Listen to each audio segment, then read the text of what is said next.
All right, it's a little bit early, but good morning, everyone, and welcome to day 30. Today is Tuesday, July 11th. Our class is AWD 1100 C# programming for the summer 2023 semester at Rankin Technical College. And as you can see, I've got a big list of stuff for us to do today, and I'm going to actually probably modify it as we go along. All right, to start with, I'm going to take a quick look at the inheritance program that I went over with you yesterday. Now, we did two inheritance programs. We did one with a letter class and a certified letter class. Then we did another one with a photo class, a matted photo class, and a framed photo class. We're going to look at that one shortly. After we do, we're going to go in and we're going to take a look at what you're supposed to be doing for the end of the semester for your electronic portfolio. I'm going to talk about the requirements that are on there. Then I'm going to show you Mobirise. Very quickly create a very simple e-portfolio based on the requirements that you're given. After I do that, I'm going to show you how you can save that e-portfolio, if everything works, out to GitHub Pages. All right, so that it's available to anyone and everyone who wants to look at it. Then we will look at the attached end of the semester project requirements. All right, all of this stuff that's here, we're going to do all this first, and it's going to be public. In other words, it'll be on the regular video for today. You'll notice the rest of the stuff that's shown in there is going to be private. All right, and I don't know, I'm doing a lot of thinking as I'm talking to you right here. And in that private video, what I may end up doing, extra 14.1, the use inheritance, builds on 12.1. Now, I did 12.1 for you already. I may do that one again. Then we'll do 14.1, so on use inheritance. Then we'll do 15.1 on create and use an interface. Then we'll do 16.1, add XML documentation to a class, and we'll probably do 16.2 as well. All right, I'm not sure if I'm going to give you those projects, 3.1 and 3.4. I'll take a look at them today. But regardless, tomorrow we're going to go over the chapter 16, 14 through 16 pretest as a class. I attached that pretest to the email that you got today, so it's out here. And I've got several pages of screenshots showing the way that it's supposed to look. All right, and I guess some of them are centered and some of them are not, but it's no big deal, one way or the other. All right. So to start with, again, I want to look at this program that I did for you yesterday. Now, yesterday's lecture, the public lecture, was 4 hours. Okay, 8 till noon, literally 3 hours and 59 minutes. All right. When I got done, I went and had a very fast lunch, like about a 5-minute lunch, and then I went back to try to do the chapter 5 hands-on test to demo it for you. I did it, but for some reason, again, this has happened quite a few times to me. When I attempted to save and produce it, it just stuck. It didn't like whatever I was doing. So about an hour's worth of presentation was just dead in the water. So I went back and I redid it. And I did it in about 25 minutes. And I sent each and every one of you a YouTube invite to that yesterday. All right, so with that said, let's take a look at the program that we went over yesterday. All right, that was this one right here. Now, when I went and ran it for you yesterday, all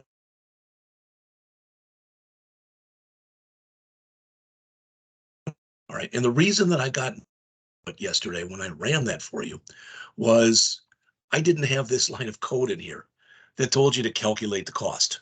So we wrote the routine to calculate the cost, but since we never call that routine, All right, that code was never being executed. All right. So let's take a look at this whole program in about 10 minutes or so. It is 8:04. Let's see if by 8:15 I can finish this. So these were our requirements from what we saw yesterday. Okay. And it said, write a GUI application for a photography business. If you had an 8-inch by 10-inch photo, it was $3.99. A 10-inch by 12-inch photo, it was $5.99. Any other size was $9.99. I arbitrarily came up with um, a length and a width of 72 for the max. Why anybody ever want a 6-foot by 6-foot picture, I don't know, but maybe they would. All right. Customers, if they want to, can add a mat, which is kind of like a piece of cardboard, I think, or a hard piece of cardboard to put the picture on, or a regular frame. Now, mine does not look exactly like this. So when you look at the one that's in the book here, or in the handout, or whatever you want to call that, it looks like this. All right. Now, mine looks very similar to that, but it doesn't look identical. The one that I did looks like this. All right. And so you can see them back and forth.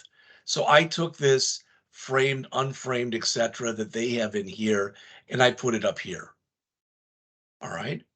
And here's my, other than that, it looks pretty much the same. The color, the material, and the style. I've got a calculate button, but I did that with mine because for two reasons. All right. First of all, and the main reason, and an exit button. Second of all, I thought that mine flowed better like this. You may or may not agree. And either way, it's fine. But what we were supposed to do then with this is we were supposed to go in and create a photo class. So let me break this down. All right. And let me bring up the code here. So I put this all in a library that I called photo library.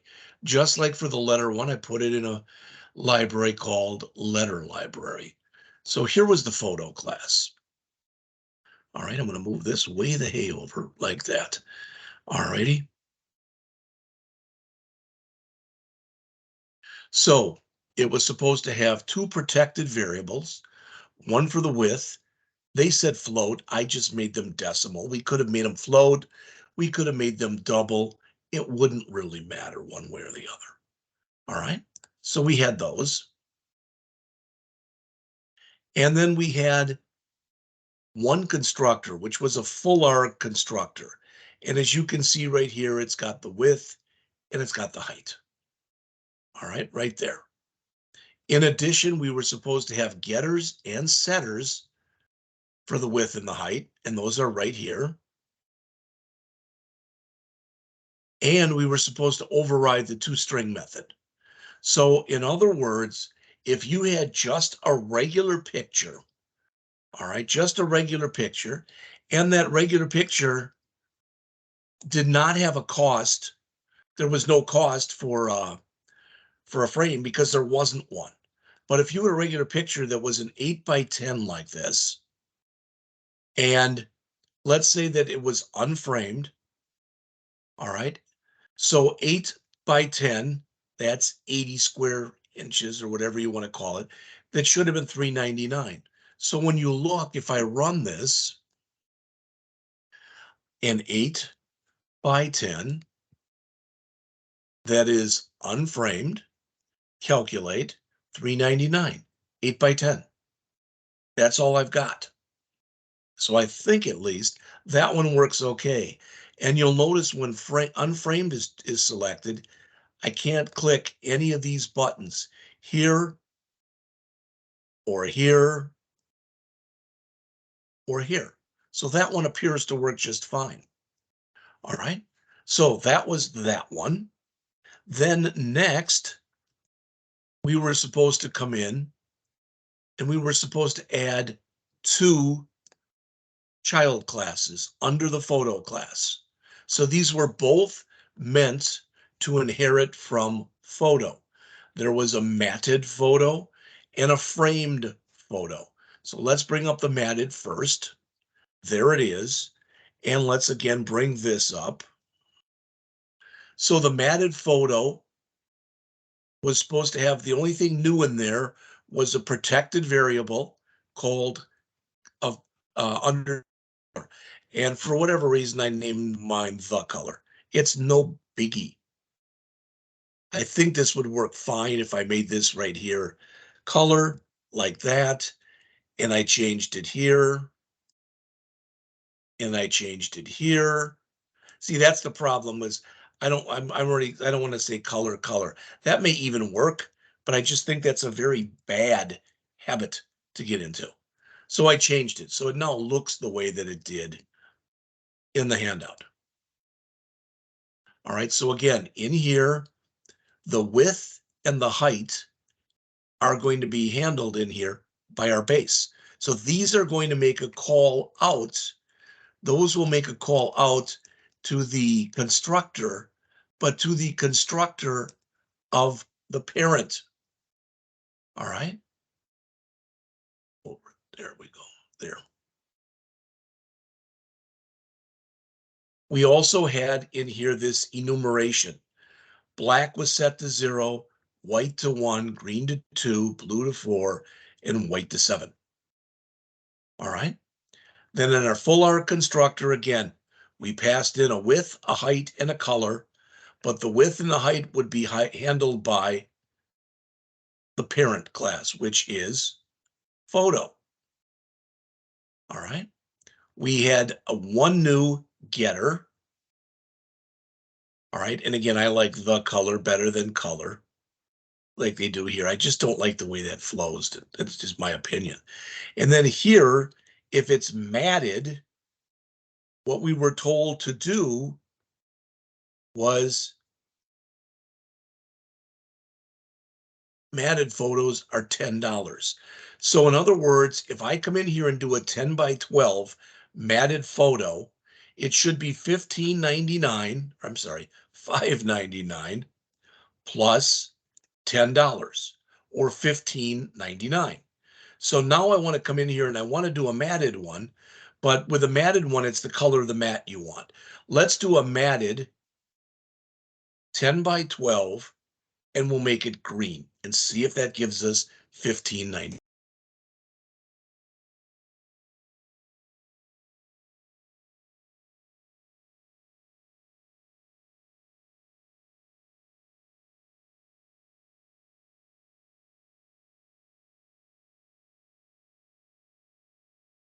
So if I come in here and I choose 10 by 12 and I choose matted again, now notice these are all active now, but these are not.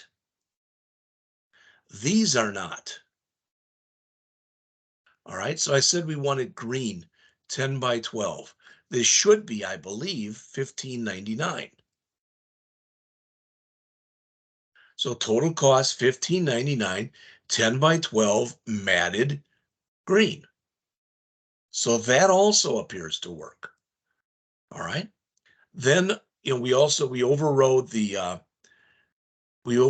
two-string method here. We call the basis two-string. This line right here, that line, that code in blue, that is going to call this. And then we're going to add to that the word matted and then have that color. And that's exactly what you just saw. Finally, we have one more, which is our framed photo. And our framed photo class, it's going to be over here and up here. So let's look at it. Again, you'll notice it has two protected variables in it. It has material and it has style. Let's change these so again they look like the ones that are in here. It doesn't matter. I mean, I'm being a little picky here with this stuff, but since I changed those everywhere in here, it uses the material. I'll have to change it to material, and everywhere it has style, the style, I'll have to change it to style. It's no biggie. It takes about 15 seconds to change those. All right. So again, if we take a look at what is in here, you will notice again, there are now two enumerations. One for the material, and that's right here. Pine is 0, oak is 1, steel is 2, silver is 3, gold is 4.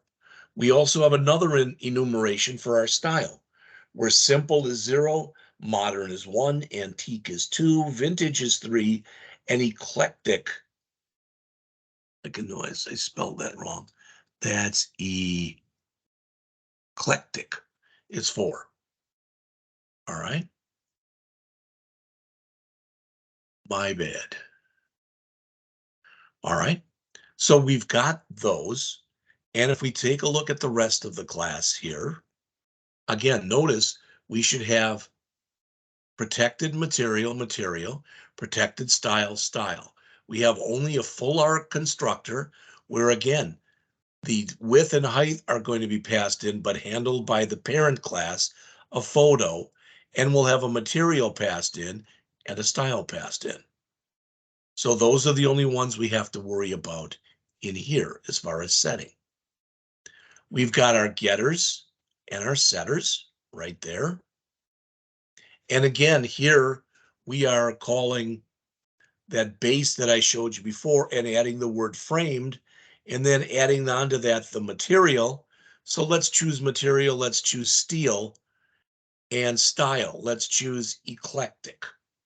All right, so let's run that and see if that works. Now, we're going to go in and we're going to make a 10 by, let's make a 72 by 72. So it'll be $9.99. And since it's framed, we have to add to it an additional $25. So it should be $34.99. 25 and 9, I think that's $34.99. So let me come in here and do a file, save all. Let's run it. Again, we will come in here and choose 72 by 72. We want it framed. So again, whoa, something it doesn't like here. Object reference not set to an instance of an object. Well, that isn't good. So that is in the material checked changed. That is in the material checked changed. So let's see if we can figure out what the problem is there. All right, again, it is in the material check changed. All right, so there's something in there that it doesn't like. Pretty obvious. Okay. All right, I've got radio button color in here. That's a mistake. Okay, that should say radio button material. It's not the color button we're working with here. It is the material button that we are working with here. And now that I look at it down below for the style, that should be style. So I've found two errors in my code already. What I will do by the end, right when I get done with this, is I'm going to save this and I'm going to update the repo that's out there. So let's go back and try this again. And we mentioned that if we come here and if we choose that we want a framed photo, why it didn't work, I don't know. So try it again. Framed. Again, we cannot click any of these. We said steel and eclectic, and we want it to be 72 by 72. This should be $9.99. This should be $25.99. So it should say here basically $34.99 for the cost. Total cost $34.99, 72 by 72 framed steel. So I've given you an example of all three of these, and all of them work. All right, that's a good start. So let's go back and actually take a look at the entire program. I've now gone over the photo class. I've gone over the matted photo class, and I've gone over the framed photo class. So I don't think we have to go over those any longer. So this was our interface, but let's look at the code because there's stuff in here that we've never done before.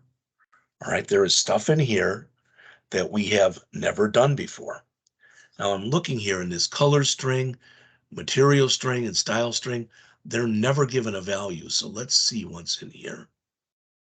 Nope, there's material string, there's style string, and there's color string. That's okay.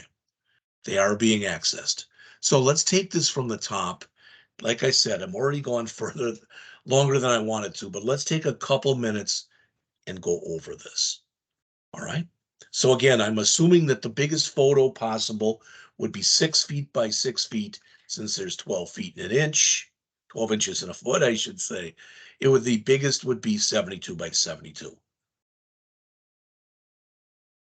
So I said the minimum size you could get would be an 8 by 10. The maximum size you could get would be 72 by 72. That should make sense by now. An 8 by 10 is $3.99. A 10 by 12 is $5.99. Any other size is $9.99. If you don't want your picture framed, there's no cost. Technically, we didn't even have to have this, but I put it in there. All right, I think it works. If it was a matted picture, you add $10 to the cost. If it was a framed picture, you add $25 to the cost. These were all given in our requirements. For global variables here, I had a width and a height that were both set to 0 and a total cost. Now that total cost, and again, this should make sense to you.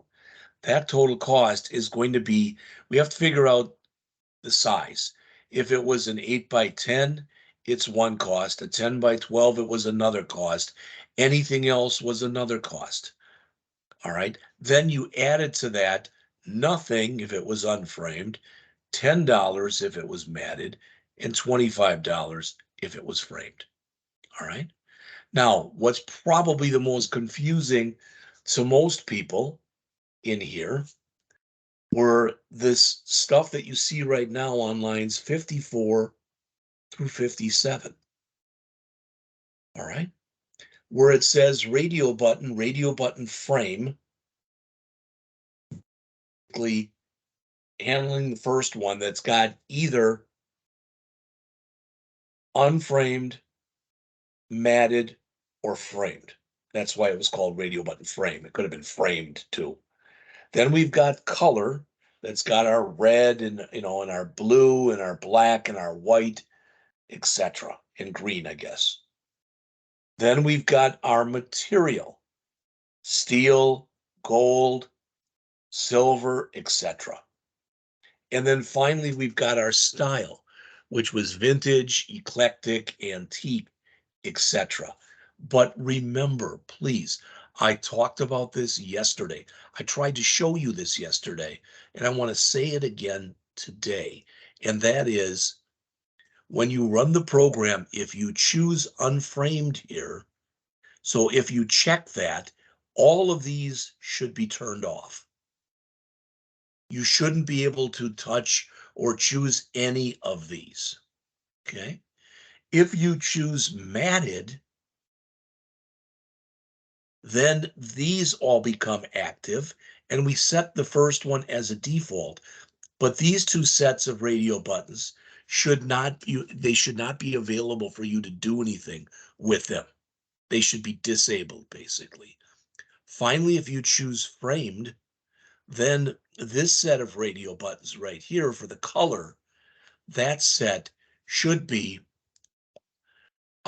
disabled, but these both should be enabled. And again, I just defaulted by setting the default material to pine, the default style to simple. Now, that's fine, but why? because we want to be able to say that when you click on one of these radio buttons in here or in here or in here, etc., especially the one here, clicking on this one is going to make sure certain things happen in the other radio buttons or don't happen. All right. So this check changed. These are the three radio buttons that are in the framed group box: unframed, matted, and framed. So what this says is if I check this one, then I want to add a new event handler, or this one, or this one. But there are going to be different event handlers. All right. But in all three of those cases, what's going to happen is a framed check changed event. This is the event that's going to happen when I press any of these three. When I press any of the five color ones, this is the event that's going to take place. And if I do any of the five materials, this is the event that's going to take place. So I am basically associating event handlers with my different, I've got three different event handlers that I'm associating with my 1, 2, 3, 4, 5, 6, 7, 8, 9, 10, 11, 12, 13 different radio buttons. These three event handler, this event handler for any of these three buttons, this event handler for any of these five radio buttons, this event handler for any of these five radio buttons. All right, and I guess I skipped one. And also this event handler for any of these five radio buttons. So we've got a total in here. You can see it here probably better. 1, 2, 3, 5, 10, 15, and 3, 18 different buttons. All right, but there are, as far as the combinations, if it's unframed, none of these can be chosen. If it's matted, any of these five can be chosen. If it's framed, any of these five can be chosen, and any of these five can be chosen. And that's exactly what we're setting up in here. Now, this style check changed, material check changed, etc.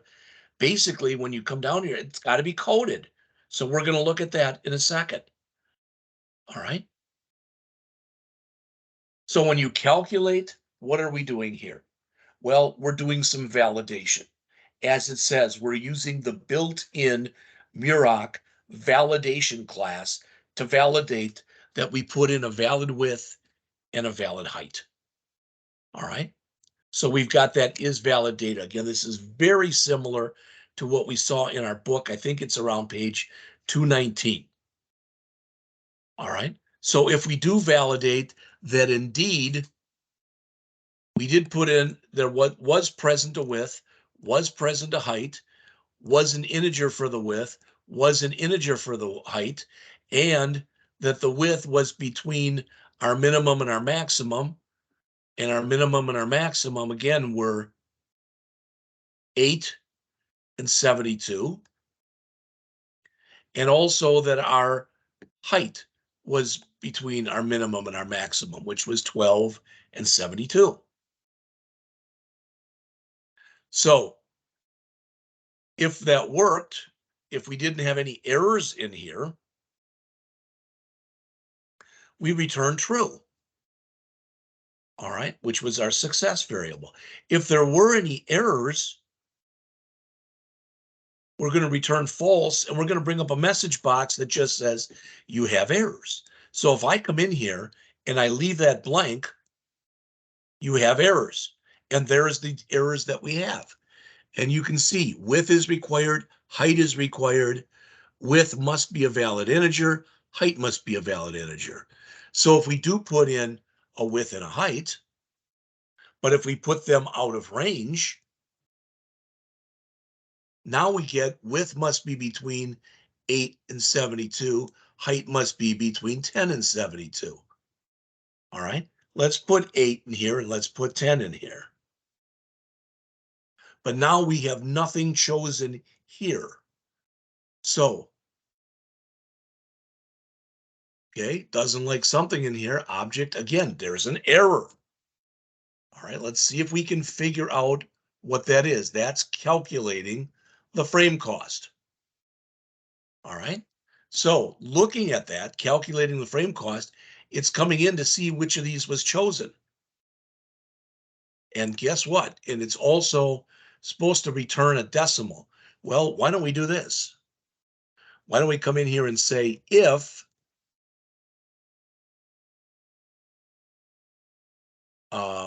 let's see, kind of a complex thing. If not, rad unframed dot checked and not rad matted dot checked, and I want that to be 2. Let's put this over a couple lines. And not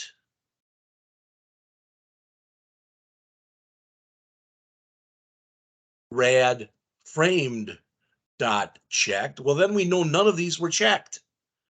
So if that's the case, okay, what we should do we have it here? I guess we need to put it in as a message box. So we need a message box dot show, and it should say something like you must choose a frame style.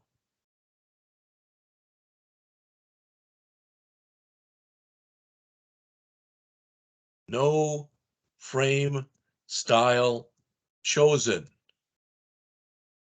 All right. And we will put that in and we will say that it is a message box okay.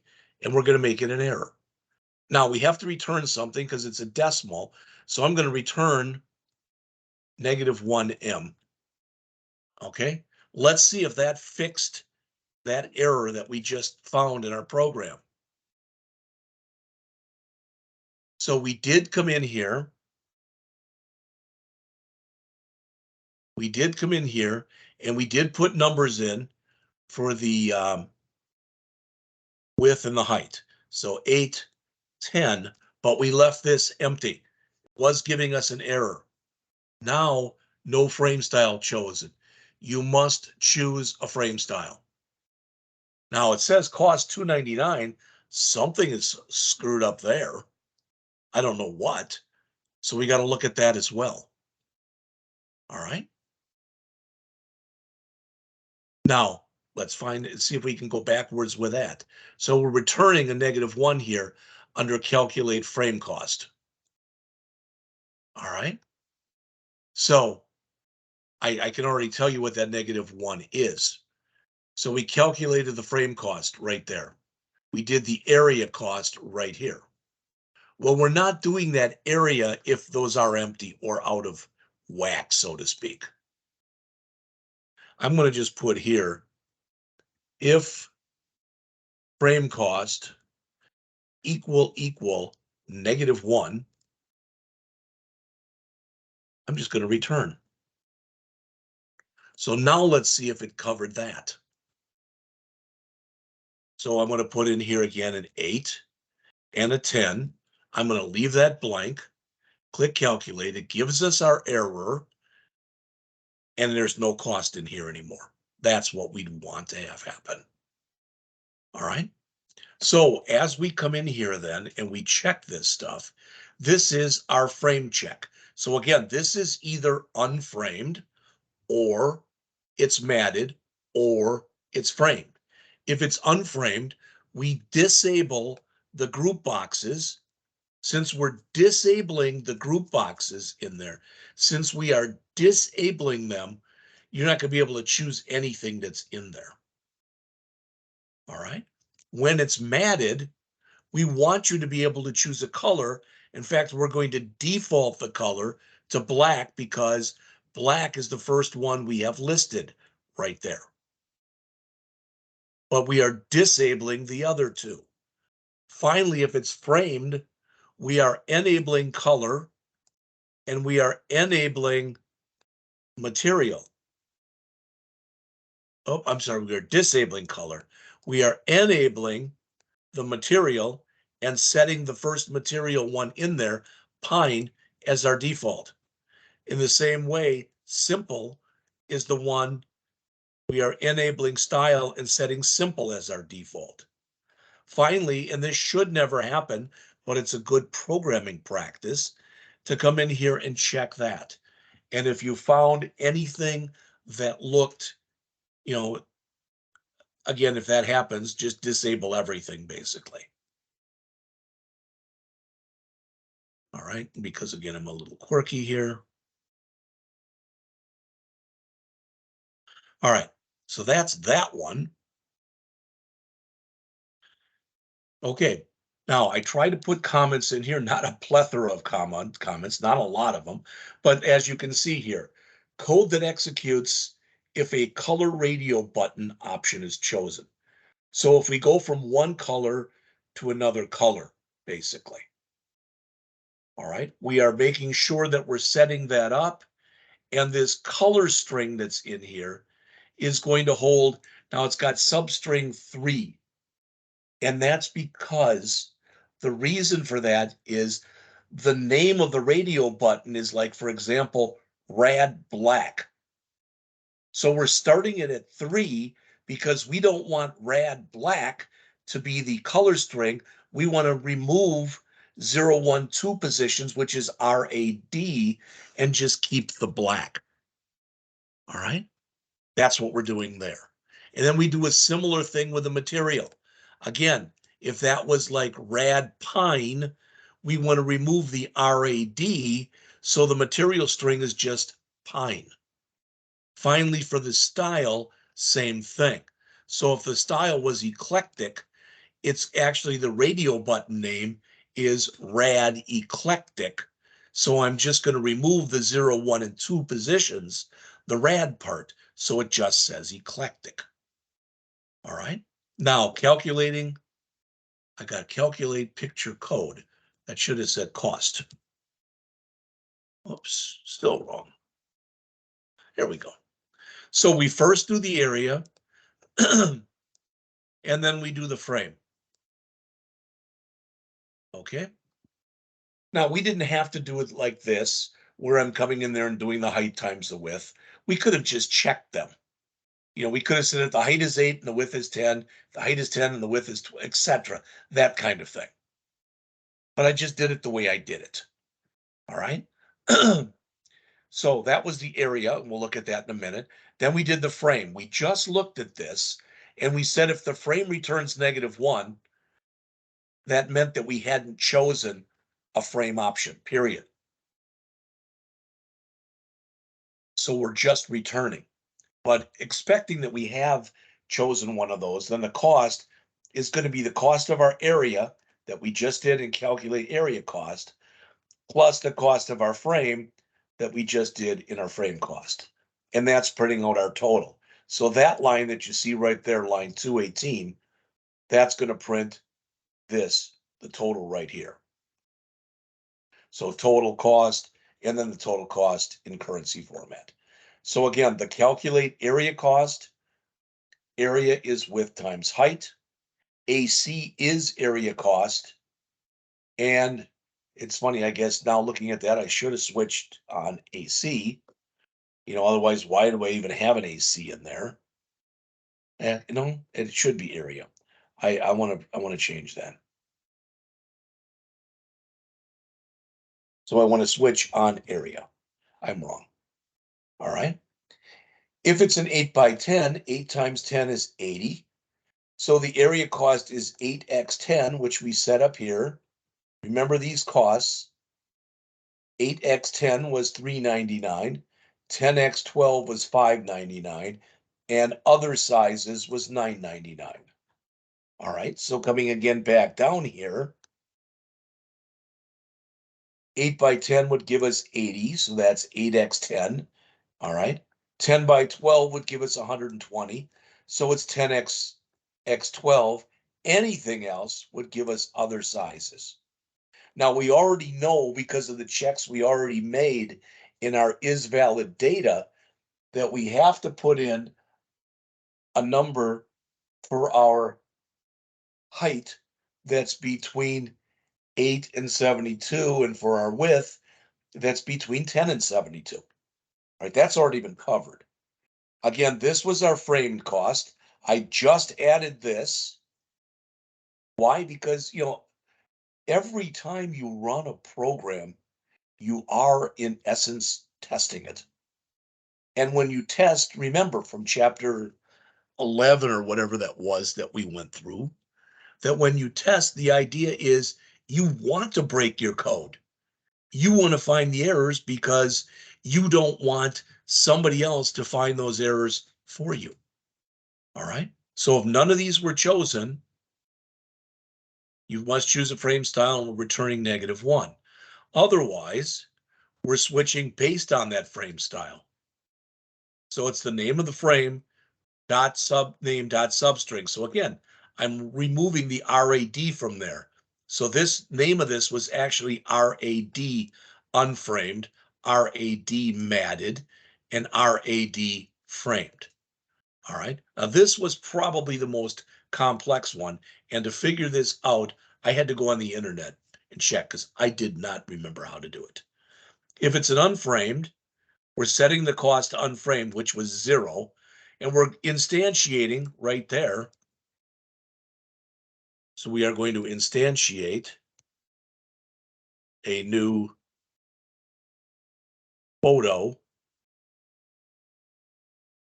object right there. That's exactly what we're doing. And a photo object only needs a width and a height. All right. And then we're going to fill that in. So that's going to say something like 8 by 10.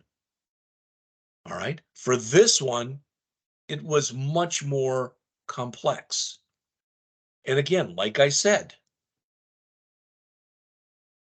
I had to go in and figure this out for these enumerations here and here.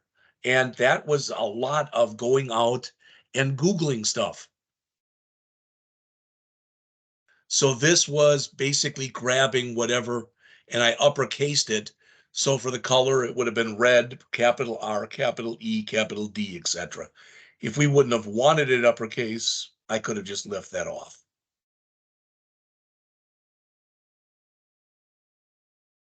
But we're setting the price for matted, which was $10. We're figuring out that color enumeration. Why? So when we instantiate a new matted photo object, when we instantiate one, we can pass it in a width, a height, and that color enum that we just put in there. And again, so this one now will say like 8 by 10 blue, and it'll all be in capital letters. Then finally, we've got a similar thing, but it's even more complex. And what I mean is we had two different enumerations we had to worry about in here. The one for material and the one for style. All right. Now I did this program a while ago. All right. I did not have any key. I did not have anything. But what I wished I would have done to find this with this enum.parse, it was on Stack Overflow, I believe, but I should have put up here the URL that I used to do that with. All right, so you could have taken a look at that if you wanted to. Sorry, I did not. So if we come down here and now we're instantiating a frame photo, again, the width and the height, then that material enumeration and that style enumeration. And for a default, I just broke. And now we should have a cost. Clear, notice I broke it up into several areas. Clear frame, so that's going to make sure that those 3 radio buttons are all unchecked. Clear color is going to make sure those 5 radio buttons are unchecked. Clear material will make sure those 5 radio buttons are unchecked. And clear style, I believe it was, is going to make sure Those 5 radio buttons were unchecked. Then the only other thing we had to do was to take our width and our height, and I really, our width and our height, or our height and our width, it doesn't matter. All right. And basically clear out both of those. All right.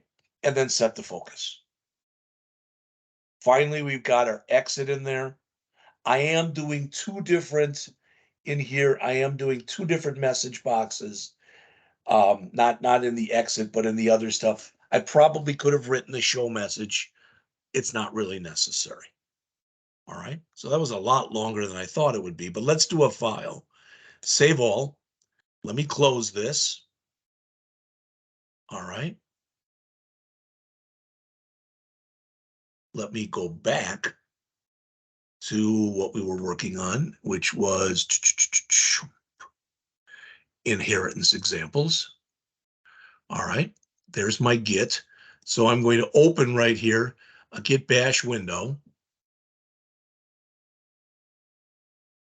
I am going to do git add dot, a git commit, and I'm going to say fixes for photo program added Tuesday 7/11. Error. Oh, because I didn't, when my git commit, I need a -m on there. Git commit -m. There's that. Okay. And now when I do my git push -u origin master, it's going to spin for a second. And according to that, it worked. So let's go back and double check. And we will double check by over here, going out to github.com. Oh, I lost all that stuff, but it looks like I did.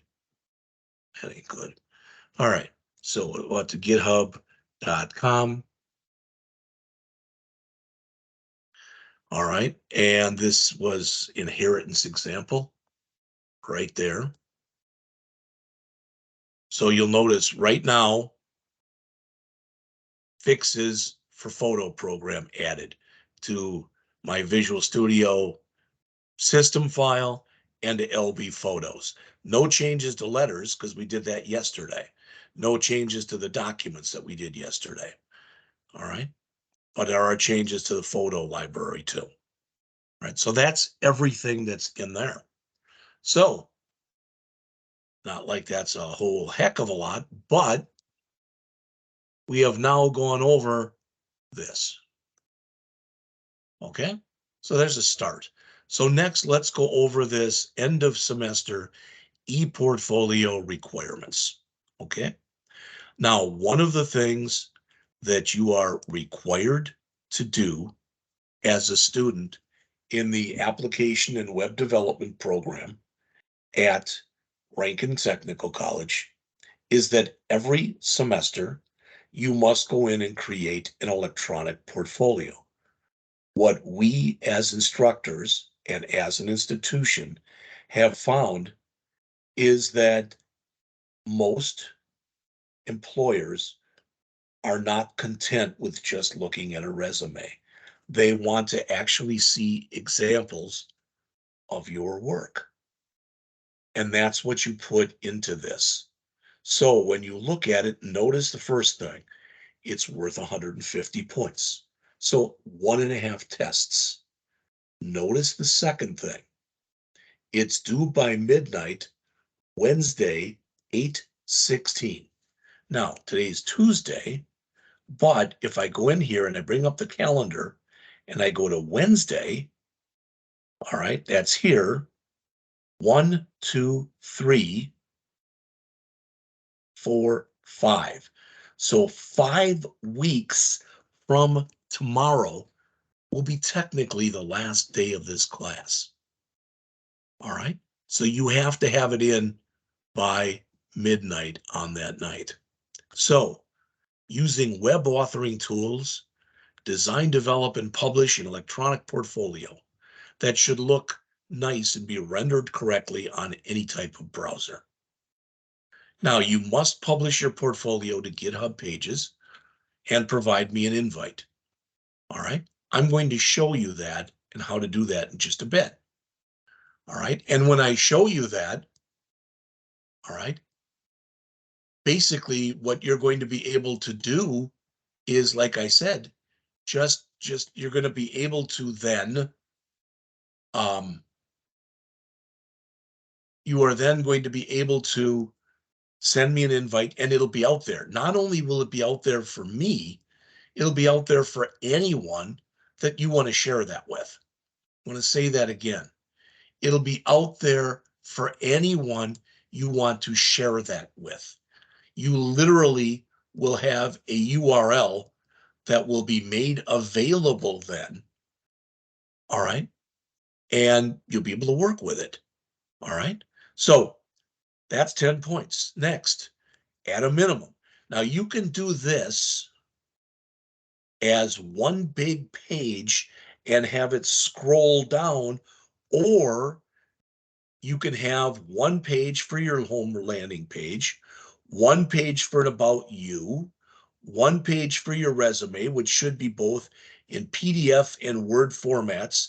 Either put them in there or put links to them. One page for your portfolio work.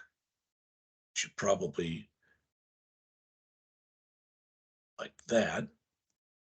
And one page for your contact. You can do it either way. But if you don't have a Homer Landings page or section, you don't have an About You page or section, you don't have a resume page or section, a portfolio page or section, and a contact page or section. All right, maybe I will leave it like that. But if you don't have those,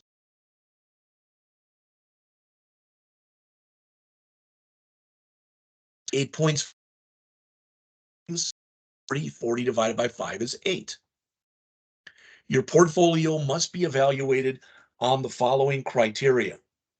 Must be built using either a combination of HTML, the hypertext markup language, and the newest version, HTML5, CSS, cascading style sheets, using the newest version of CSS3, and JS for JavaScript, or you can use Bootstrap, or you can use Mobirise. Now I'm going to go out to Mobirise in just a minute. All right. Each page and section must be similar in style. In other words, the color should be the same. The fonts should be the same. It should have a common look and feel to it. And as it says there, be aesthetically pleasing. Next, each page must contain content meaningful to employers. Don't put garbage text in there. Next, there should be no broken links. There should be no missing images, and any code that you reference, if you're going to actually have code in there, should work. Finally, the portfolio must include a professional looking image of you. Some people don't like that. I've had that in the past where people have come in and they have put in an avatar or a cartoon picture and they've taken off for that. No. And a working contact form. All right. Collectively 50 points. 10, 20, 30, 40, 50. So 10 points each. In addition, the coursework must include examples, links, or probably most people use links to GitHub repos and not just screenshots, but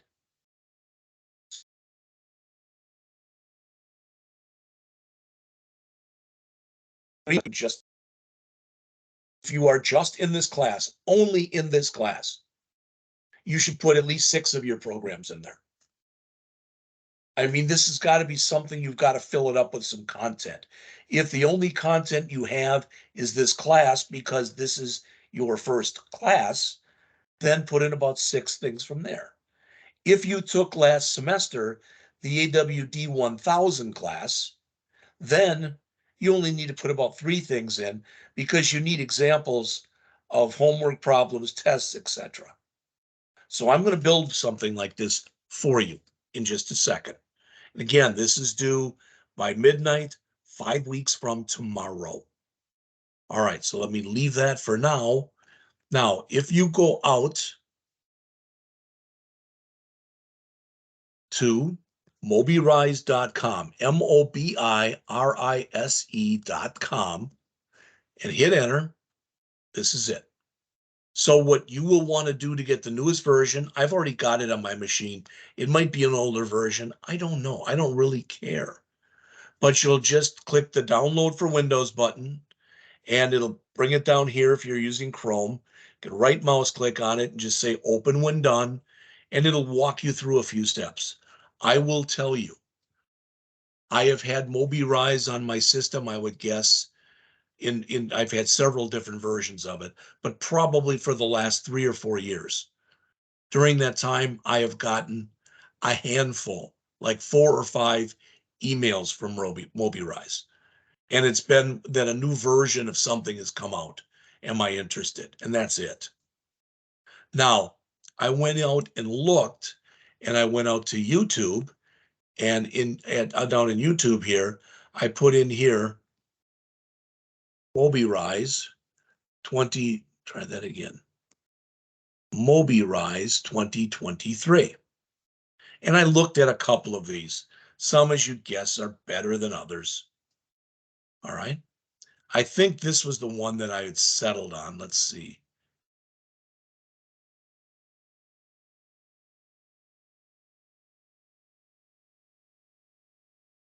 Yeah. Yeah. I went through this and I thought it was okay.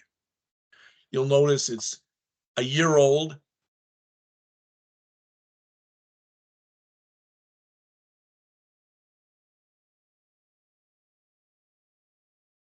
Probably their first language.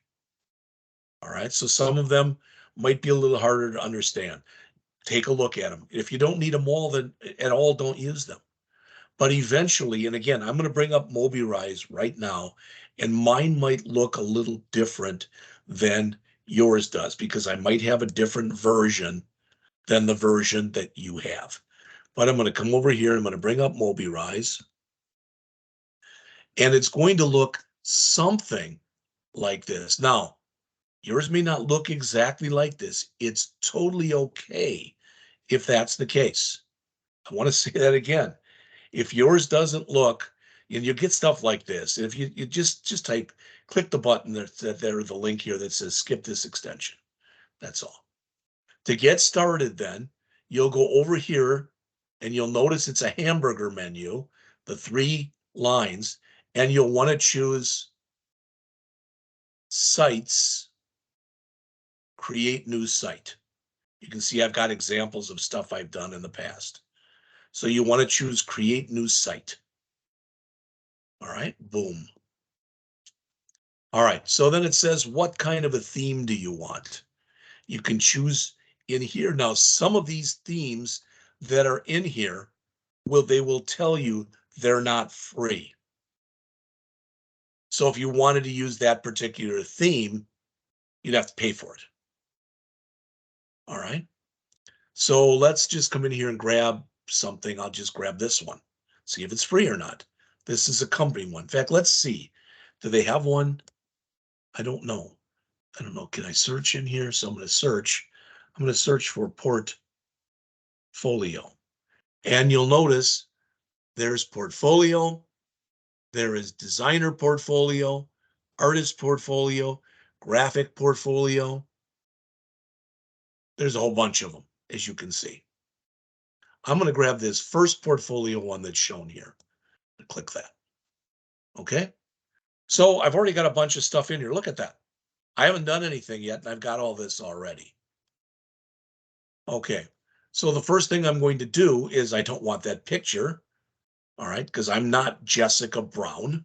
So let's just take it from the top here. So where it says this, I'll change that from Jessica Brown Designer to Jeff Scott Programmer, and I think I can hit enter here. Programmer, and we'll put web developer. Right? Now, if I didn't want that color in here, I could change that. I could click on here, and there's things in here, like here for color. If I wanted, so let's say I don't like that color. Well, these are the ones I have to choose from. All right. So if I want the blue, boom, now it's all blue. Okay, so you can do that any way you want to. I'm going to leave everything that's in here here. So notice for my works, all right, what's going to happen, I think, when I run this in a couple minutes, it's going to go down to right there, and that's a good thing. For About Me, it's going to go down to here. For, I don't even want a pricing, so I'm going to get rid of that in just a moment, and I'll show you how. And for contacts, it's going to go down to right there. But there's stuff in here I don't want. All right, so I will show you how to get rid of it in just a minute. Now, I know that if I go out here and I go out to YouTube, let's see, let's go out to images.google.com. All right, and I'm going to put in Jeff Scott Rankin Technical College. And lo and behold, there I am. All right, and I'll just use this one. So I'm going to do this, and I'm going to save the image as, and I'm just going to save it to my desktop. And I'll give it the kind of foolish name of me.jpg. Okay, so I've now got that there. Okay, why did I do that? Well, because what I want to do next is I want to come in here and I want to replace this picture because that's not me. All right, so right here, I clicked on the picture and it says drop images here or browse computer. And this is the one I don't want. All right, so I'm going to click browse computer. There's me.jpg, and I'm going to say open. All right, it shows me a little screenshot, and I click OK, and there I am. Now that sure wasn't hard. All right, well, let's go back. I don't mind the red, and Rankin is red anyway. So let's go back to here and let's make this red. Not a great red, but we'll just use that one. All right. So, hi, I'm Jeff Scott.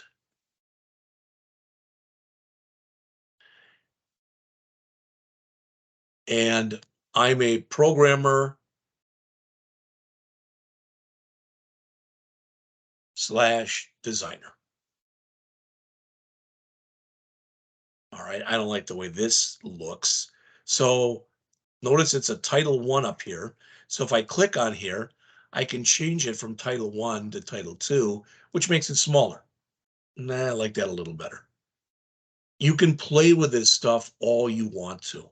Well, you don't want yours to say lorem ipsum, etc. You don't want that. So, I could come in here and where for the text, and I can change this to I am a professional / web designer. I have over 30 years of professional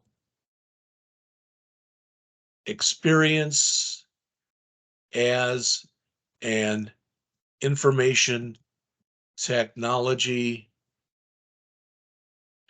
instructor.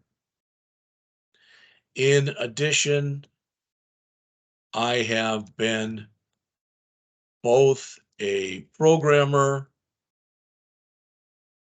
I don't like the both. I don't want that. I have been a programmer, a programmer analyst, and a designer. Okay, that's not perfect, but at least it's information about me. All right. Now I'm going down here. What can I do?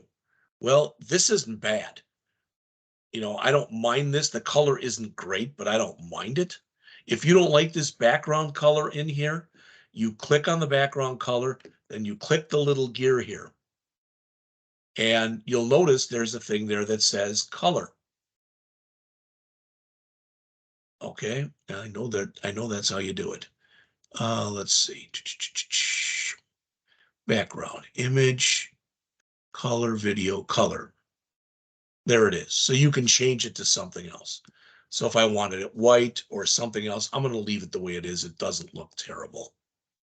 Right? I don't really like the color of this button with that. I think it's kind of hard to see. Okay, so maybe I will change this. So let's change the background color. And let's make it a very light yellow. Okay, if you don't like that again, you could change it to something else. I'm just trying to run through this with you and show you what you can do. So we've got that.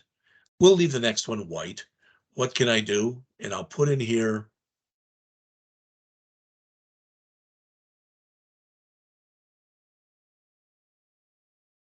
shown on the right are some of my many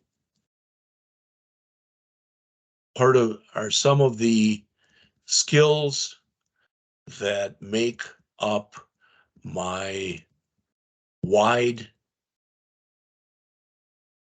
and varied skill set. I don't know, whatever.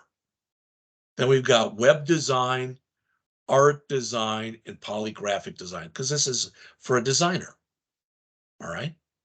So we've got web design. That one looks okay. I can say something like, I have created hundreds of websites during my career as an IT instructor. These websites include the use of HTML5, CSS3, JavaScript, Bootstrap,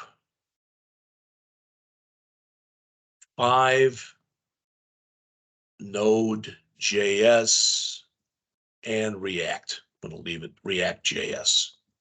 Leave it at that. All right. Then I don't want this to be art design. I want this to be programming.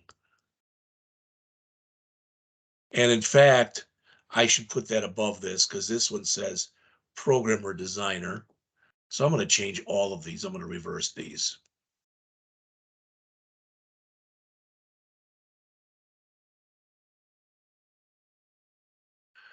And I want this to say and programmer.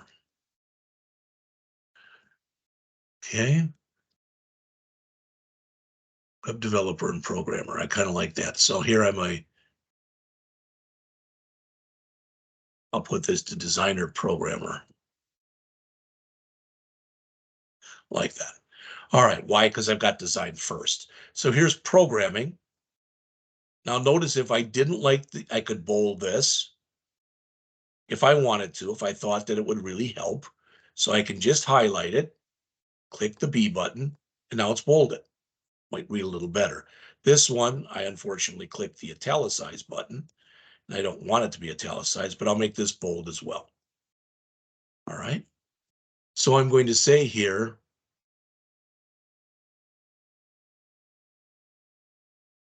I have written programs in several languages, including,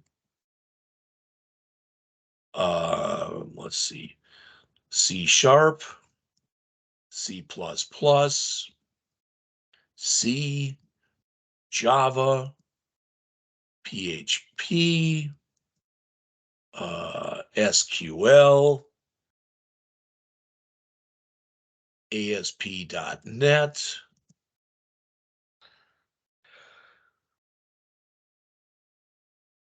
um,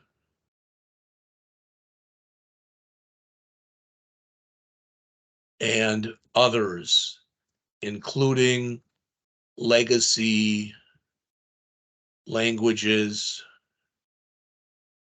like COBOL and Assembler. So you can tell I've been around for a while. Now, I don't really like that light bulb there. Is there anything here that would look better? So I just clicked on the light bulb. Is there a terminal here?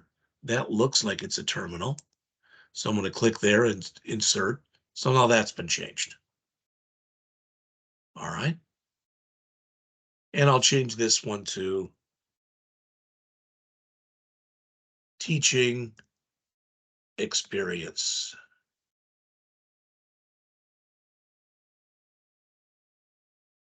I have been teaching for over 30 years at the technical college level in both a seated class and online environment.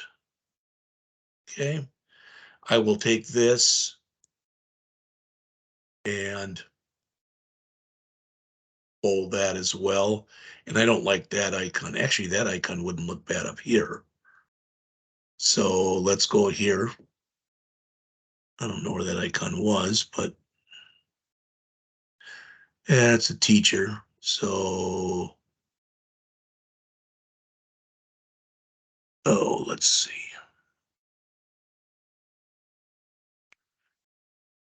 Look a little hokey, but I was wondering if there was an apple on here. So there we go. And let's change this one. I don't like that one. I think there's a better one in here someplace. That one looks better to me. There. So there's what I can do. All right. See my jobs. All right. So I'm going to come in here and I'm going to grab one for each one of the classes that I work on. All right. And then I'll do the about me. We don't need this thing in here that's got prices.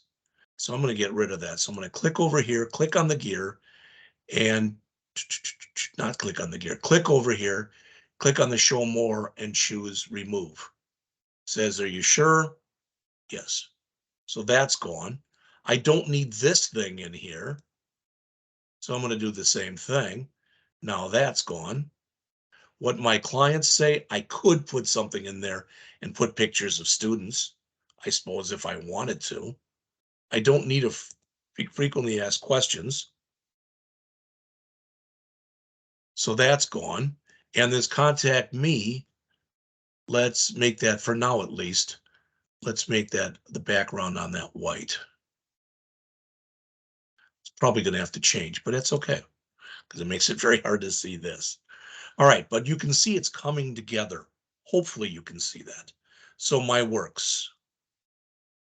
Well, let's say in here, I'm looking at this and I want to say some of my accomplishments.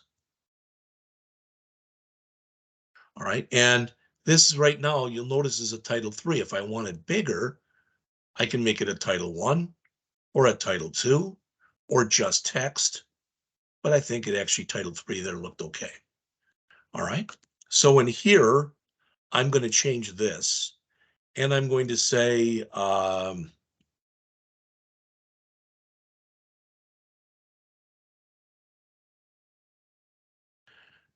Jim website. I'll put that in there in just a second. All right, and here, well, let's do the program we just did. So we're going to say C# photo app. All right, this will be something I've done in the past. So let's see, we'll say React JS weather app. And finally, this last one here, we'll say ASP.NET bookstore app. All right. Now, I'll just do one of these. I'm not going to do all of them because I don't want to waste any more of your time than I have to. But let's go and look at this one. All right. So what do I want to do with this gym website? Well, this is one of the things I've had students build in the past. Some of you may have seen this or you may not have. It doesn't really matter. But I'm going to look here and let me come in here and into here. And I'm just going to type in gym. And there it is. So I'm going to open this, my homepage, and there's the gym website. All right, so I can go to any page that's in here. All right, but I'm going to go back to the homepage. I'm going to take a picture of this and I'm going to save it. But it's bigger than I want it to be. I don't want this garbage on the top here.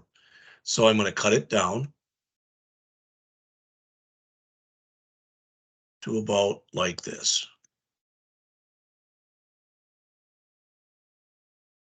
So there it is. All right. And now I'm going to save this to the desktop as it'll be gym.ping. Okay. So going back to this, now I'll click on here. And again, drop images here. So I'll browse my computer, choosing gym.ping, click open and OK. Now there's that one. Now it doesn't look very nice on here. And I'm not going to say that it does because it doesn't. So it doesn't look good with that background. So I might want to change something. All right. And if I have a link here to a GitHub repository, I could add that also. All right. So we'll just leave it at that. Now the about me,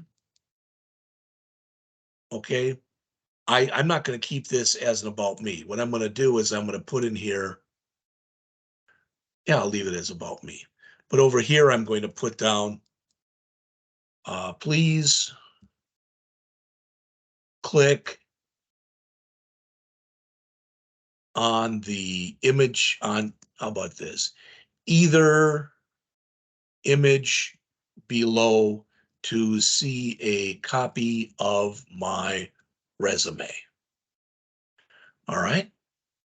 So we'll change that from about me to resume. And over here, I'm going to change this. I don't want that to look like this. All right. So I'm going to put in, let's see, link to image. Notice there's a free online library here. So let's see what's in there. Is there anything I can use?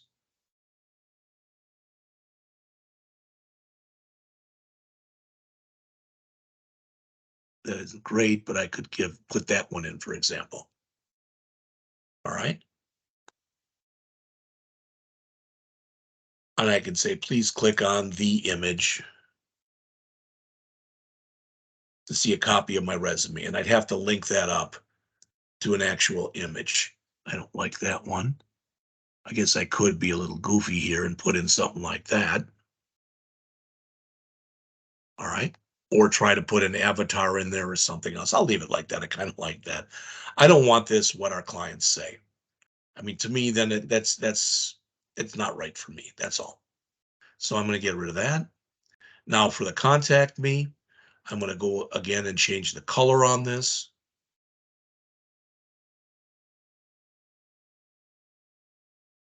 And that was this one. All right. So the contact me,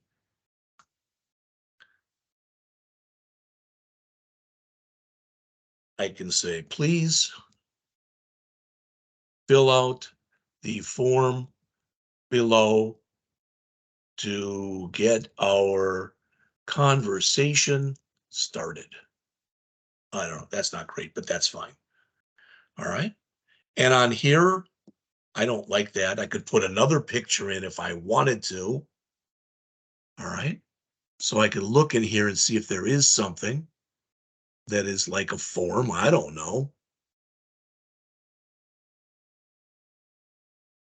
This is probably a very big library, so.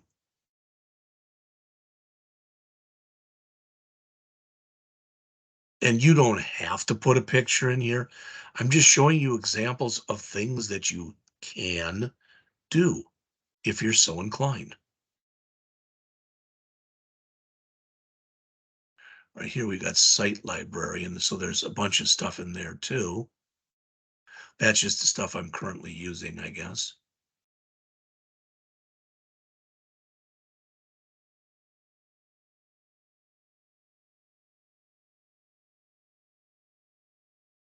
I'll just grab that one. All right. Now for contacts, I can put in here, for example, for phone, I can put in here my work phone, which is 314. I'm never in the office, but I can put it in there anyway. 286 3675. All right, I don't know how that's not red, but it's not, so let's make it red. Thought I would make the whole thing red by doing that. Red. Huh.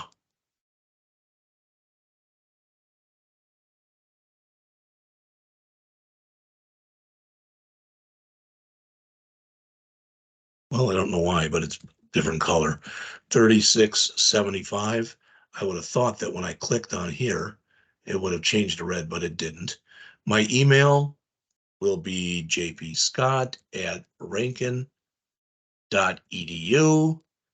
The address, I'll just put Rankin's address down. So that's 751 Parr Road, Wentzville, Missouri, 63385. And working hours, I'll put in here 7 a.m. to 4:30 p.m. CDT for Central Daylight Time. Okay. I'm going to change this from my contacts to my contact info. All right. Now there's other things you can put in here if you're so inclined. What do I mean? Well, yeah, I can go in here and I can add a new section. How do I do that? You're going to have to go and look at this to really understand what the heck it is we're doing here. All right. But let's see. If I go down to the bottom here and I click the plus, you'll notice as an example, I'm going to go to social. All right. And I'm going to find this where it says follow us. And I'm going to drag that. I'm going to put it right up above my footer at the bottom. Okay. What did that do? Let's show you. I just added this there. So I can put in my Facebook link. I can put in my Twitter link, and I can put in an Instagram. There's other ones you can add as well. I am going to click on here and I'm going to change the color of that one to make it that tan. There we go. All right. And I'm not filling everything in, but I think hopefully you're getting the idea. If I don't like the fact that this is right here is black at the bottom, I can click over on here and change the color to white, make my text black, or whatever I want. But I've spent maybe 15 minutes on this to show you. So do we have a My Works? Yeah, that's what can I do? Do we have an About Me? Oh no, that's My Works. Yes, there's kind of the About Me. That's the resume. So we can change that from About Me to resume. Oops. Okay. We don't have a pricing in here, but we do have, let's try that contacts will work. That contacts like it is. That'll work. And I think, because it's been a while since I've used this package, but if I go here and I click on home, all right, and then I want to click here on link, and I want to put in here,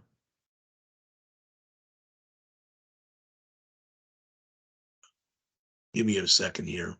It's been a while.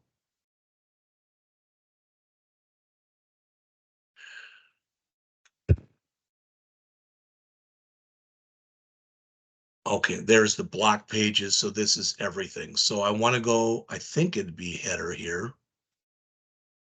Block on homepage. I don't even know. Let's do this. Let me just see what it looks like right now. How's that?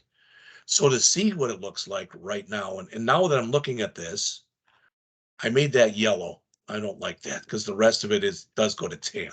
So I'm going to send that back to tan.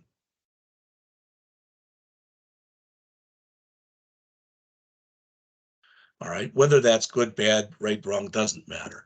But to see what it looks like now, I'm going to click this little I, which stands for preview and browser. So this is what it is right here. This is what I've created. All right. I didn't spend very much time on it. I don't know if you can remove this thing where it says designed by landing page builder. You'll have to look at that yourselves. All right. But let's see if I go to my works. There it is, to resume. There it is. There is no pricing, so I got to remove that. Thought I did. Home, that'll get me back as well. So the only one that's not here is pricing, and contacts gets me to there. And I didn't even do anything special. So I'm going to remove that pricing. I don't know why that's in there. I thought I removed it, period. All right. But that's what it looks like. Okay. So to get out of that and get back, I click on here and I just go back into Mobirise. All right. And again, this pricing, well, if I wanted to, there's not really anything else I need in here, I don't think. The what can I do is not that big a thing. So I could, but I'm just going to remove this.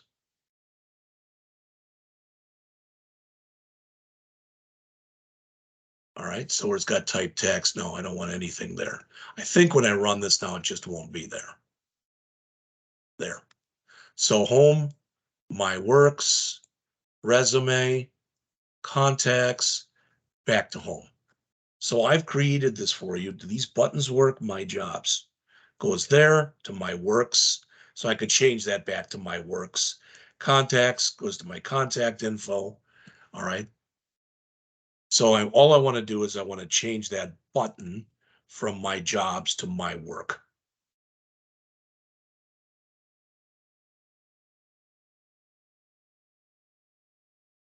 All right. Let's run it one more time. I've got my works, so I guess I'll change it to, what does it say down here? It's what can I do? And it says my works. It's not great, but that's fine. Whoops, my works. Let's run it one more time here and see what it looks like. So my works, there it is. Everything, as far as I can tell, is functional. Okay, so we've got all that done. So now what do we do? All right, we've got all this stuff done. Now what do we do? Well, it's actually not very hard.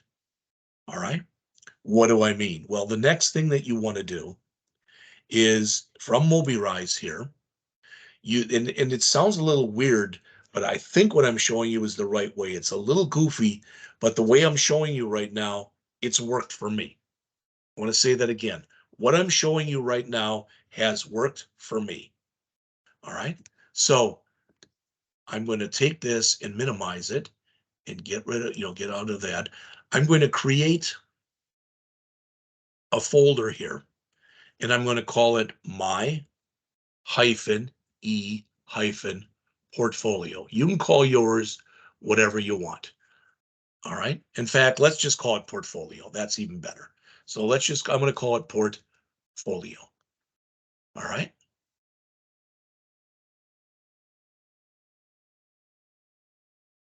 In fact, I think that what I'm going to call it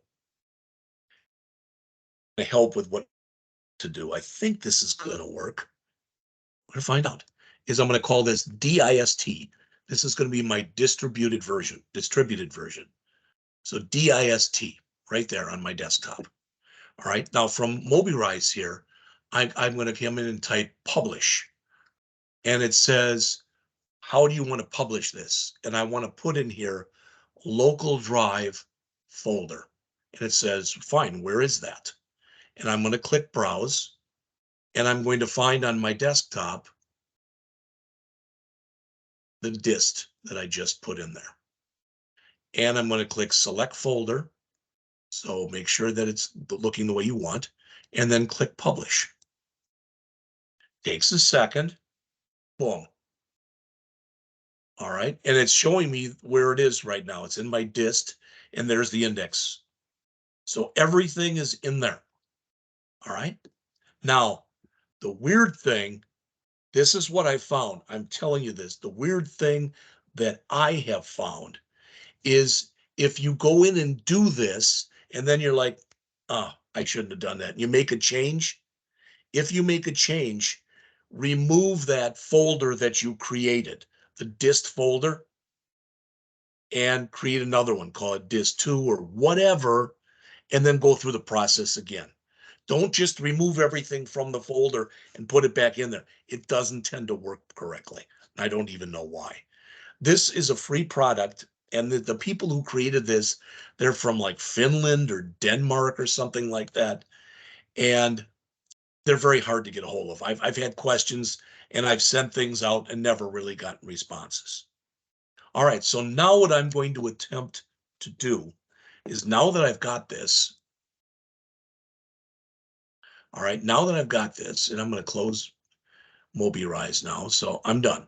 But in my dist, so there's index.html, right? So there it is. And here are my assets. So that's a bunch of stuff that it built, including images. And there's the images that I have in here. All right. So what do I want to do now? Well, what I would like to do right now is to take this that I've just created right here.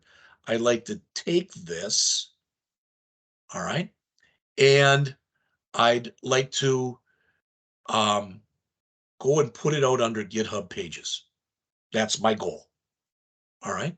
So the first thing I'm going to do is I'm going to create another folder right here, and I'm going to call it my e-portfolio. I don't think I've got one called my e-portfolio already. I don't think I've got one. So there it is. Now I'm going to take my dist folder and I'm going to drag it in there, but I'm not, just in case I screw it up, I'm going to copy it. I'm not going to move it. So I'm going to click copy. So in my e-portfolio folder now is this dist. That's what I want. All right. Now I'm going to do something that you really and truly haven't seen before. I don't think. All right. And that is, let's see.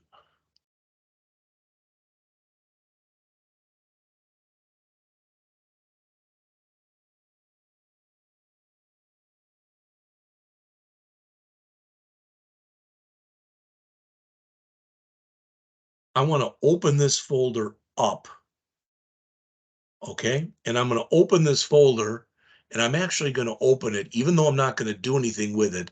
I'm going to open it up in Visual Studio Code. You can grab an editor, but I don't really want Visual Studio here.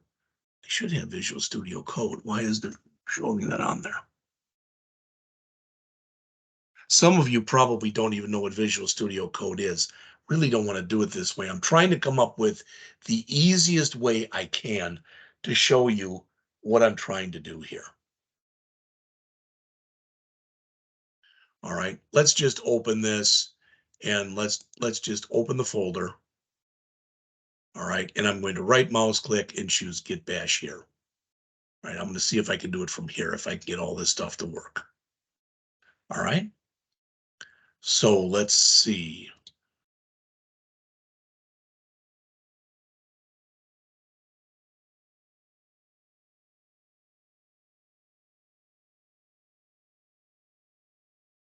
All right, I made my dist, I moved Mobirise into there, so that was all good. All right, now from here, to do this and get GitHub pages to work, all right, you're going to have to go out to here. And I'm gonna remove, I've already got mine on here. I'm gonna remove it. and re-put it in here so I can show you what to do next. All these steps that I'm giving you right now, I've got in a file, and I will enclose that file on your, I will enclose the file on your email that you'll get today. All right. Now I'm removing the software that I'm about to re-put it in there. So what I want you to do next then is out on the internet, and this will take a second to uninstall.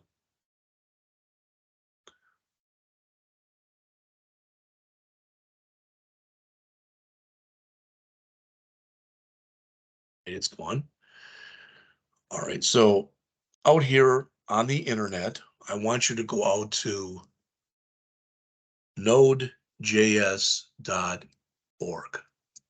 If you can't read that,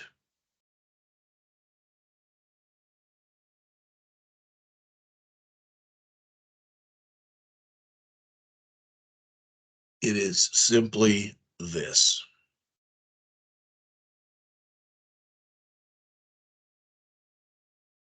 Rid of that, it's not needed anymore. There. So go out to nodejs.org. It's actually https:// etc. You don't need any of that. So go out to here, nodejs.org, and it should look like this. Not a very pretty site. You want LTS, which means for long-term support. You want LTS. It should know if you're using a Windows machine that it's Windows. I wouldn't choose this current one here. It's got some stuff that's still in the testing mode. So I'm going to go out to here and click on this. It's downloading it now, and I right mouse clicked, and I'm choosing open when done.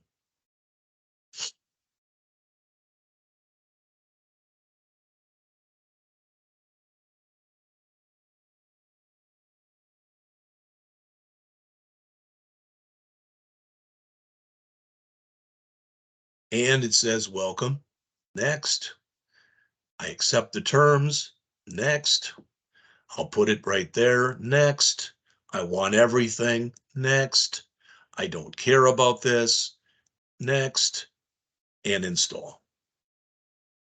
You may or may not get this. So yes. And literally, it's about a 30-second long installation process. I think that'll be it there. Now, to see if it worked or not, to double check and make sure it worked, I can come in here. Let me exit out of this. This is the one I did earlier. All right, but I can come in here now and I can type in node -v to show me the version. And notice it gives me 18.16.1. We also need to use something called npm, which I'm going to explain in a minute. And you can do those. And if you get something back like that for both of them, it all worked.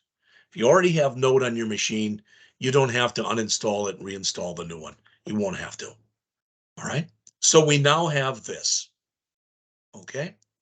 Now, what we need in this folder that we're in the ePortfolio folder.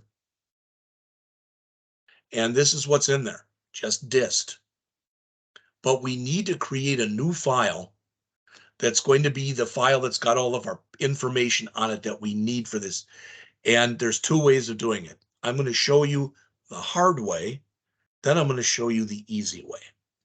All right. The hard way, and don't do this because you don't have to, is to type in npm init like that and hit enter.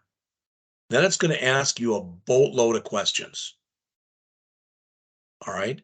Package name, version, description, entry point, test command, git repository, keywords, author, license. All right. And I'm going to put in here, no, I don't want to use that. All right.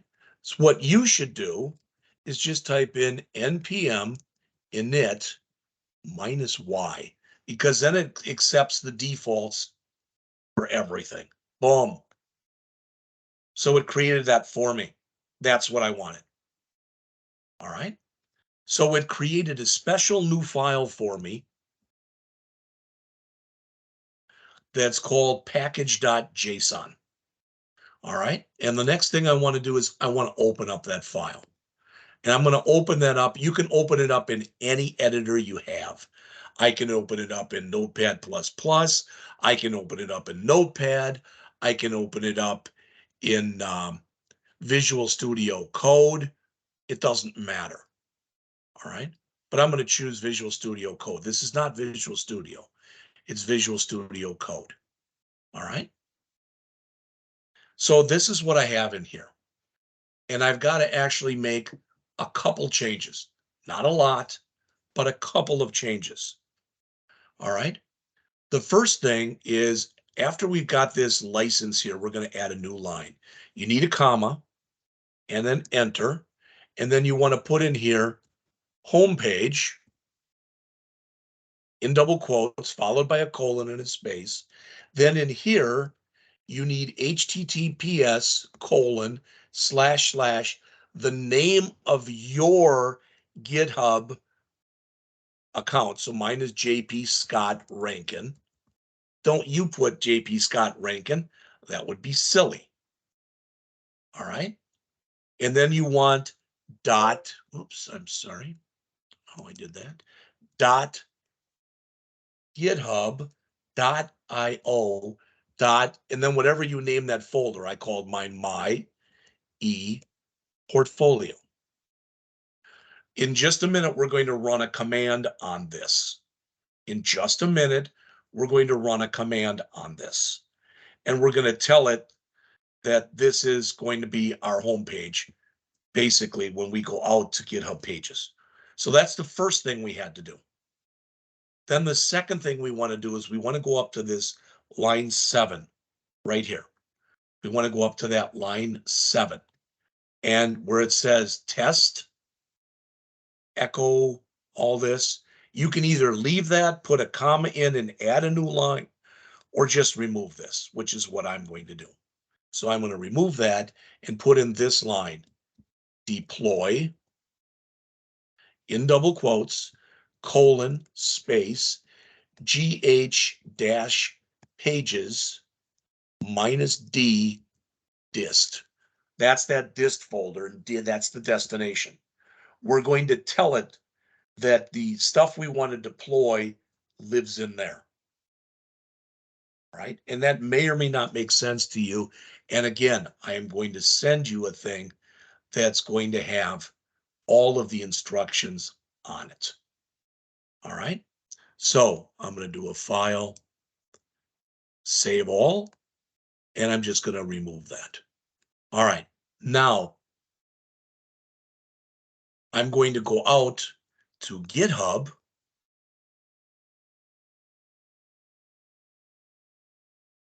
And out on GitHub here, I'm going to create a new repository.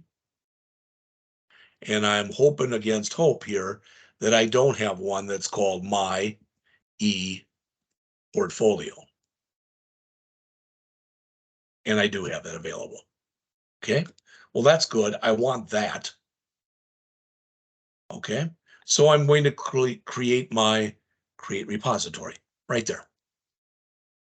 Not going to do anything up here with this yet. Nothing. Don't worry about that. Okay. But now I'm going to go back into this folder that I created that's got my dist and it's got this package.json, and I'm going to create a new file. All right. And there's different ways of doing this.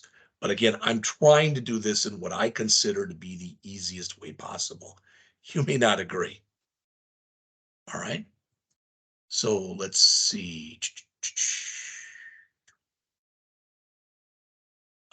see.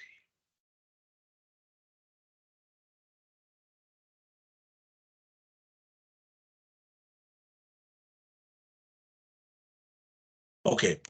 There's one more thing that we have to do, and we have to go out to one more website. The order in which you do these things doesn't matter. My order might be a little bit different than what you'll see on your pages, but I'm going to go out to npmjs.com. If you can't read that, I'll put it out here like I did the last one.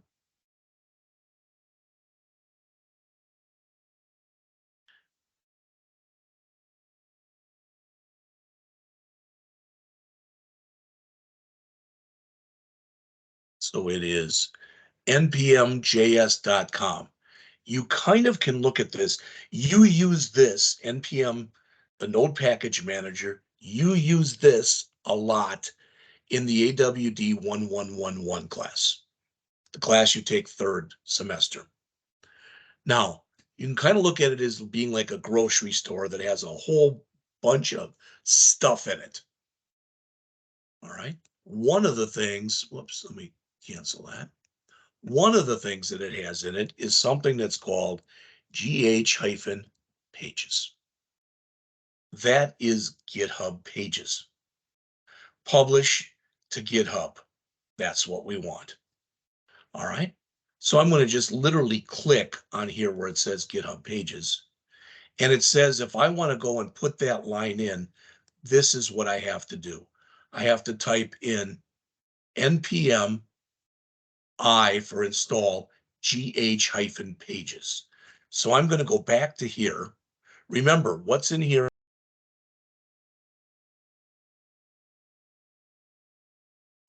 is I've got a dist and I've got a package.json. But now I'm going to have a whole bunch more stuff. All right, I'm going to type in here npm I, or you can put the word install in. I don't know why you'd want to, but you can. gh-pages. And it's going to sit and spin and do a lot of different things. And you'll notice it just added 42 packages to my program and 5 more packages. So if I do another ls minus L like I did, now I've got something in here called node modules and package lock JSON. I don't want to take a second, not a second, to explain what's in those files. All right, but I do want you to do this. I want you to go into your favorite editor. All right, it doesn't matter what it is. So I'm in here. So I'm going to do a file, new file. All right. And I'm not even going to do it in here. This is just too big of a pain if you don't understand, if you don't know Visual Studio Code. So let me just go into here and I have to make a new file. It's going to have one line in it that says node underscore modules. That's the only line we put in here. And we save this to our my ePortfolio to right here, and we call it period dot get ignore. If you can't read that, which you probably cannot. So what have I put in here? Node.js.org. All right. And there you can install Node and NPM. All right. This is the Node package manager. All right. And then finally, dot get ignore. And it is literally ignore file. We're telling in here, we are basically telling Git, we don't need this file for what we're about to do. All right, so dot git ignore, and I click save. And it shows up here that it's called dot git ignore. I can close that then. That's the only line I want to put in here. And again, if I go back into here, let's do another ls minus L. And it looks like it's not there. How about an ls minus AL? And there's my dot git ignore.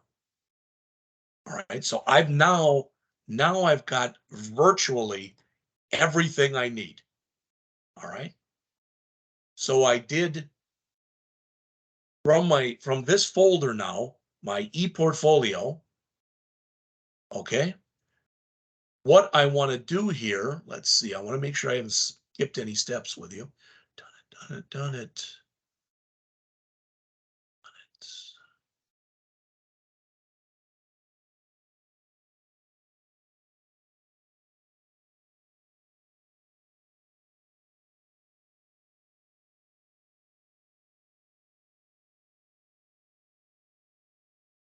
All right, so from here, and I'm hoping I'm doing this in the right order now. And that is, I'm going to run in here. You've seen this many times. Let's go back out to Git.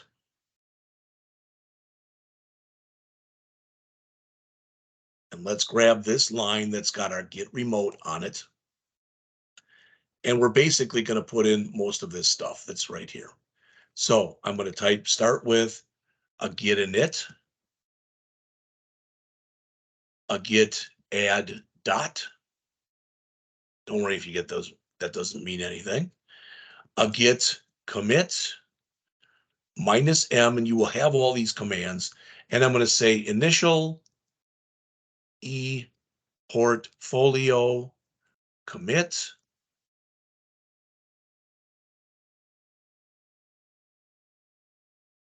All right. I'm going to add that git remote thing that I put in there. I'll double check. So I'll say git remote -v, and it looks like it's been set correctly. All right. Now I'm going to do my git push -u origin master. Hit enter, it'll spin, it'll do its thing.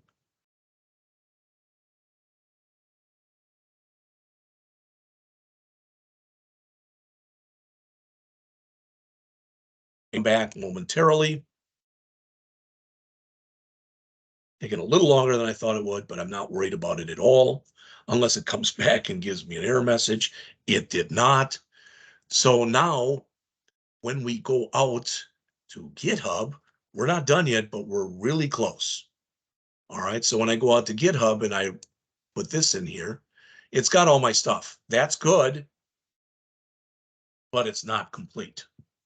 All right, up here under this, notice we've got branches and it says master and it says default. Well, we need a branch in here that says gh-pages.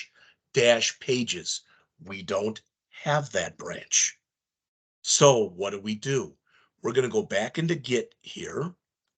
I'm going to clear the screen and I'm going to type in npm run deploy. Hit enter.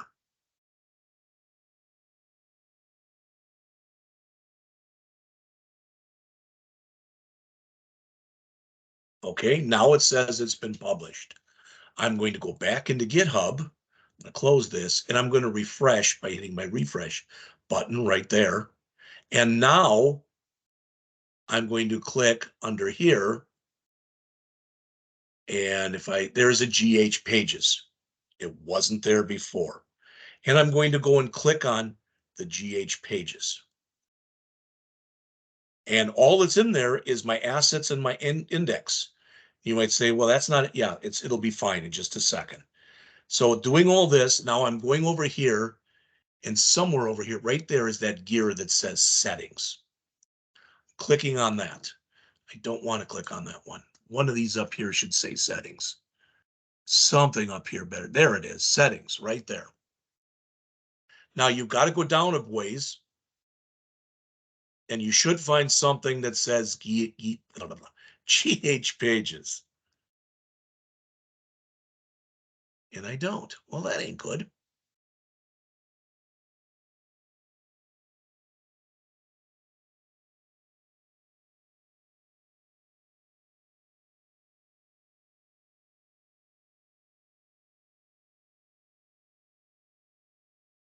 Let me go back to here again. All right. And let me go back to here, right there, right there. So back to the original one, my original. And again, let me click on settings. Default branch, features, pull requests. Come on, baby, be there.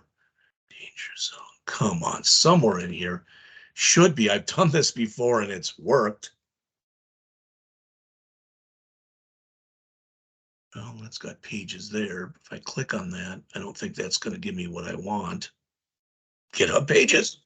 There it is. I clicked over here on pages, GitHub pages, and it even shows me where my site is. So if I click on there, well, looky there. There's my electronic portfolio. It is now out here if you do want to see it.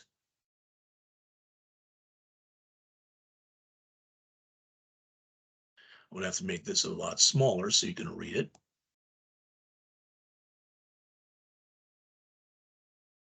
But it is now out there, right there. Exactly where I told it to go. https:// the name of my GitHub account, which is jpscottrankin.github.io/ and then the name of my folder with a dist in it.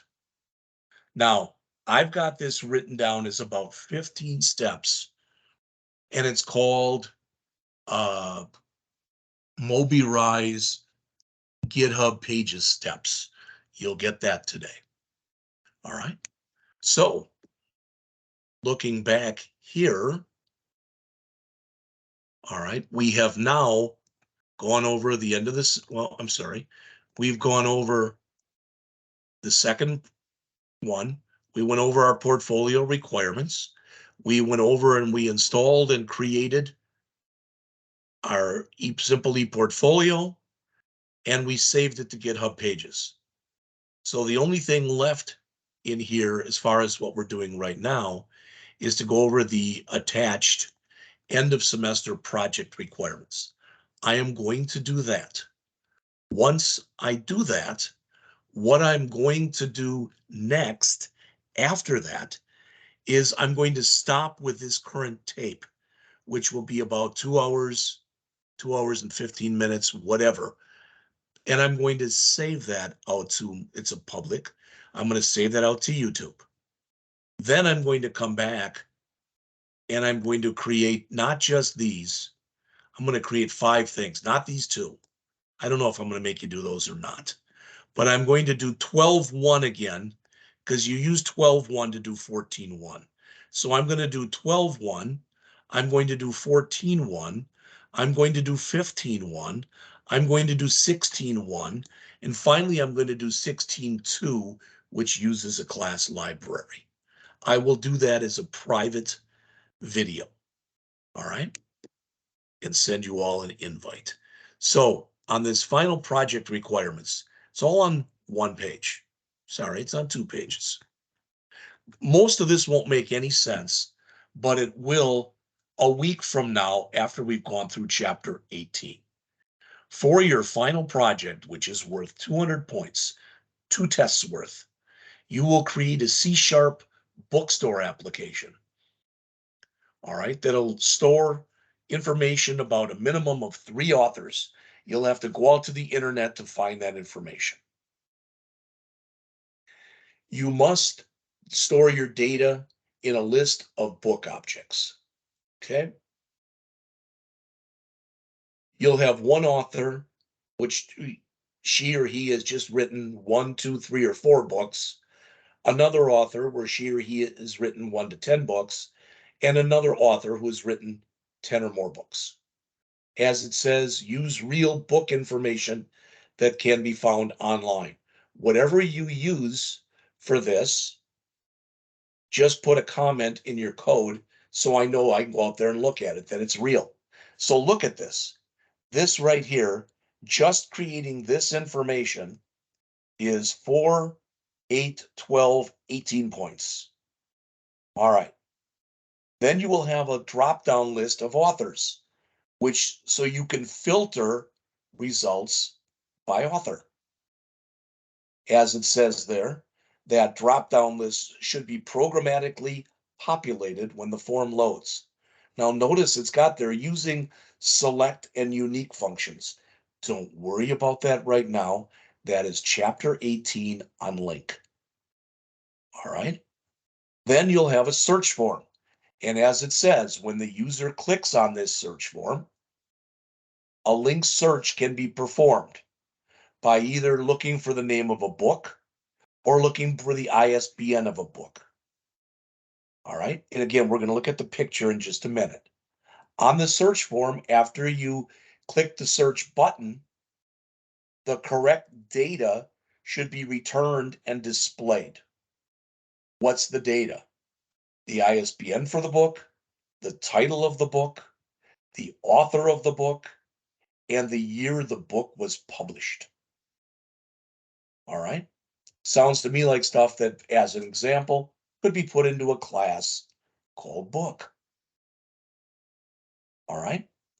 If more than 5 results are returned, the program should implement paging. We'll talk about that, just not today, which means you only want to show 5 books per page. Then down at the bottom, you want to let the user go on if she or he wants to and go to the next page. So if there's 15 books, you'd have 3 pages.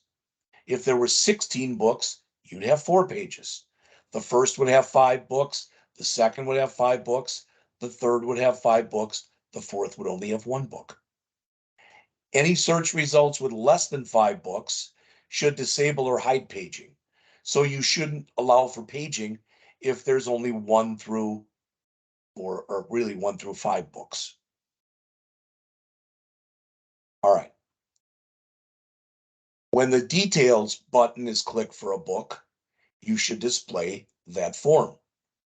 All right. In that form, you'll have the name of the book, the year the book was published, the ISBN of the book, the author of the book, an image of the book, and something with reviews. This you can create yourself if you want to, or you can go out to Amazon and just grab some images. Some reviews. The user should be able to add new reviews to a book using the book details form.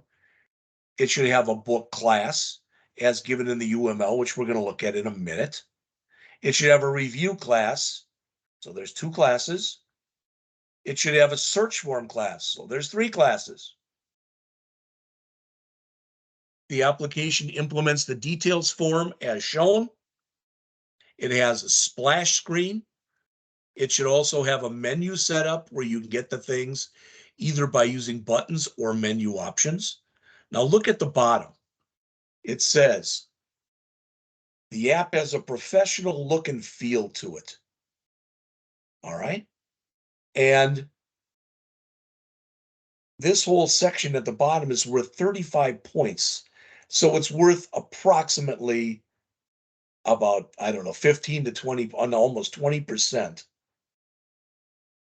All right. Well, would it be 335 divided by 200? My brain isn't doing math this morning. So that part of it, I don't want that. I want the one before it.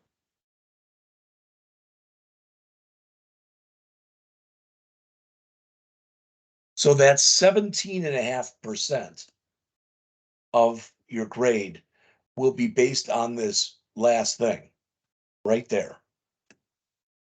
All right. What does that mean? That means that this should look good. The professional look and feel at a minimum, you should have a help screen, the splash screen. Each form should be named and have a title on it. Accept button should be set. Cancel button should be set. Start position should be set. And even though I didn't say it there, tab order should be set. All right.